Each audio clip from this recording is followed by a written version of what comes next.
pasang surut kehidupan. Shalom saudaraku yang dikasihi Tuhan.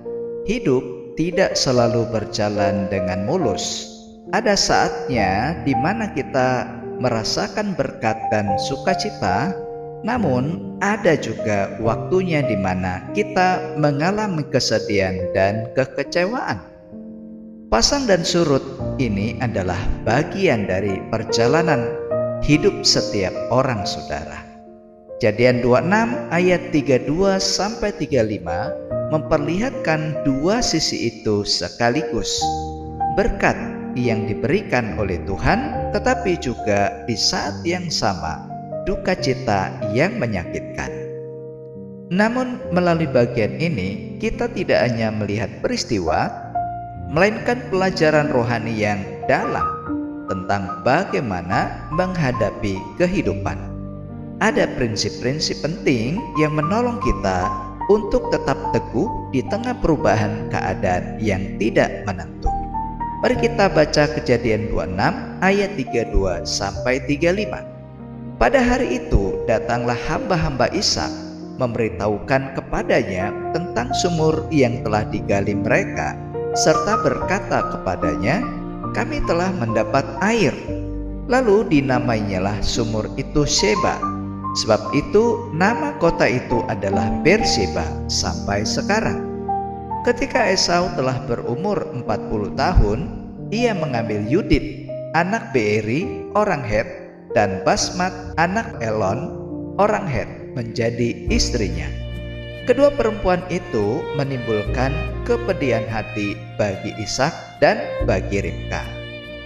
Saudaraku yang dikasihi Tuhan, tiga kebenaran sejati yang kita akan renungkan. Yang pertama, pasang surut kehidupan tidak membatalkan berkat Tuhan. Ayat 32 sampai 33. Di tengah perjalanan hidup yang penuh dinamika ini, Tuhan tetap menunjukkan berkat-Nya kepada Ishak.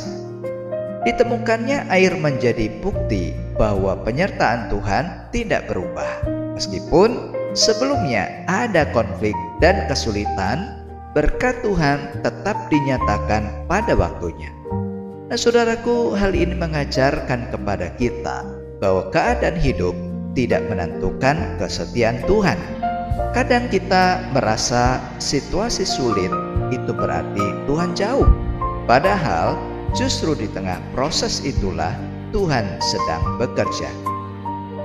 Berkat Tuhan tidak dibatalkan oleh keadaan, saudara, melainkan digenapi sesuai dengan rencananya. Sebagaimana Mazmur 23 ayat 1 berkata, "Tuhan adalah gembalaku, takkan kekurangan aku." Pasang surut kehidupan tidak pernah membatalkan berkat Tuhan. Dan yang kedua, pasang surut kehidupan dapat diakibatkan orang terdekat. Di ayat 34. Di saat ada sukacita karena berkat yang diberikan oleh Tuhan, muncul keputusan Esau yang membawa kesedihan. Yang menyakitkan, saudara, sumber masalah itu justru datang dari orang terdekat, bukan dari musuh, tetapi dari dalam keluarga sendiri. Dalam kehidupan sehari-hari pun, hal seperti ini juga kadang terjadi. Luka terdalam justru sering berasal dari orang yang kita kasihi. Keputusan mereka bisa berdampak langsung pada hati kita. Nah, saudara, bagian ini mengingatkan kita untuk tetap berhikmat dalam setiap pilihan, karena hidup kita saling terhubung satu dengan yang lain. Amsal 17 ayat 17 berkata, "Seorang sahabat menaruh kasih setiap waktu." Ingat, saudara, pasang surut kehidupan kadang justru datang melalui orang-orang terdekat dalam hidup kita.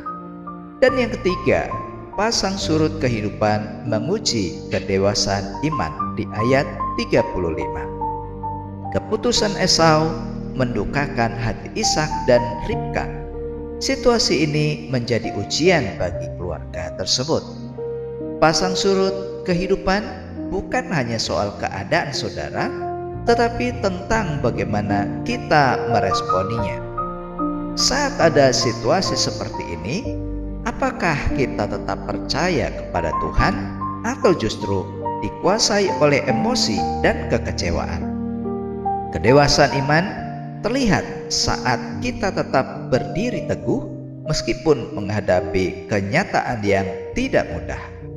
Memang saudara, tidak semua hal bisa kita kontrol, tetapi kita bisa memilih untuk tetap setia kepada Tuhan.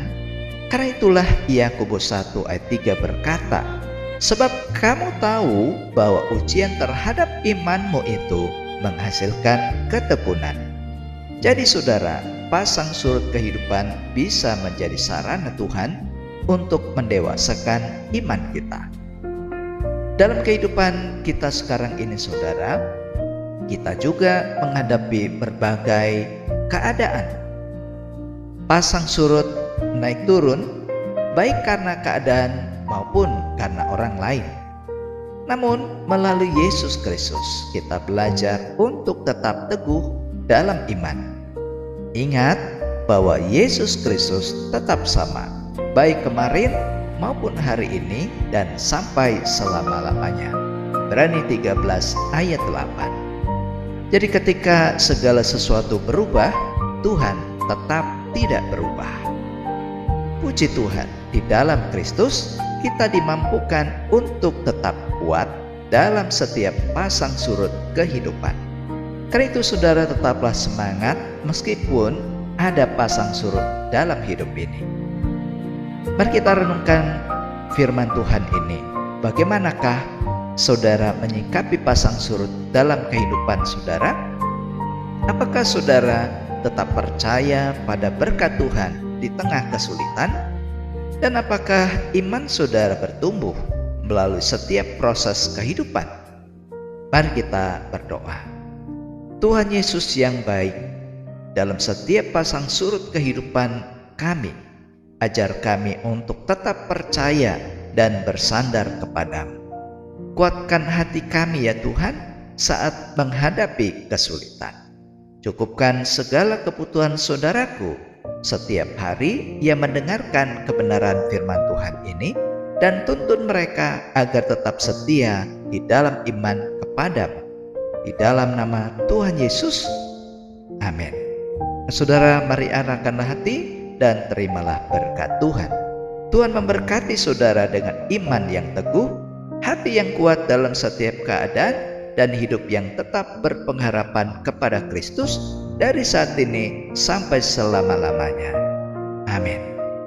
Saudara, jika membutuhkan konseling, pendampingan rohani atau doa, saudara bisa menghubungi nomor yang tertera pada video ini. Demikian firman Tuhan hari ini. Terima kasih, Tuhan Yesus memberkati, dan sampai jumpa pada renungan SKS berikutnya. Shalom.